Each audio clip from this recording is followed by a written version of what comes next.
হাসিনার থেকে কয়েক হাজার গুণ বেশি অন্যায়, লক্ষ গুণ অন্যায় করেছে। কিন্তু সাংবাদিককে আমরা সাংবাদিক বলি না কেন? কারণ তারা শেখ হাসিনাকে সমর্থন করে, শেখ হাসিনার এই অন্যায়কে সমর্থন করে। তো তাই যদি হয়ে থাকে শেখ হাসিনার চাইতে কয়েক হাজার গুণ বেশি অন্যায়, লক্ষ গুণ অন্যায় করেছে পশ্চিম পাকিস্তানি মিলিটারি আমাদের জনগণের উপরে। তো সেই অন্যায়কে তো ওনারা সমর্থন করেছেন, কারণ ওনারা পাকিস্তান এক থাকুক যখন চোখের সামনে দেখছেন। আমি প্রায় বলি, একটু বলা দরকার, 25শে মার্চ রাত পর্যন্ত জামাত ইসলামের অবস্থানে কোনো সমস্যা ছিল না। একটা পলিটিক্যাল পার্টি চাইতেই পারে দুই পাকিস্তান এক থাকবে, এটা তার পলিটিক্যাল অধিকার। কিন্তু যখন ক্র্যাকডাউন শুরু হলো, অপারেশন সার্চ লাইট, প্রথম দিনে একটা ম্যাসাকার হলো, তারপর একটা গ্যাপের পর মুক্তিযুদ্ধ শুরু হলো এবং যে পরিমাণ অ্যাট্রসিটিস চালানো হলো,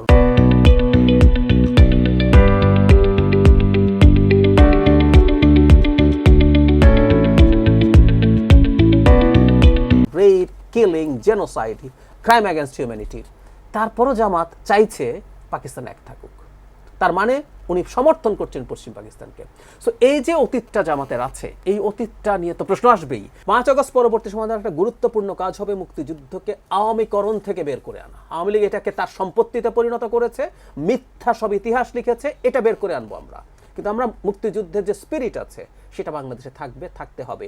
ঠিক একইভাবে এখন ফজলুর রহমান সাহেবের কেউ যখন এই অভিযোগগুলো করা হয়, এটা খুবই হাস্যকর, এবং তিনিও প্রচুর মুক্তিযুদ্ধের কথা বলেন এবং সেই সময়কার উনি প্রকাশ্যেই জামায়াত ইসলামী এবং ছাত্র শিবিরকে, বিশেষ করে জামায়াত ইসলামীর কথা আনেন ওই সময়কার ভূমিকার কারণে। উনি ওনার ভাষায় কন্ডেম করেন, এটা করবেন এবং রাজনৈতিক মাঠে এটা হতেই পারে।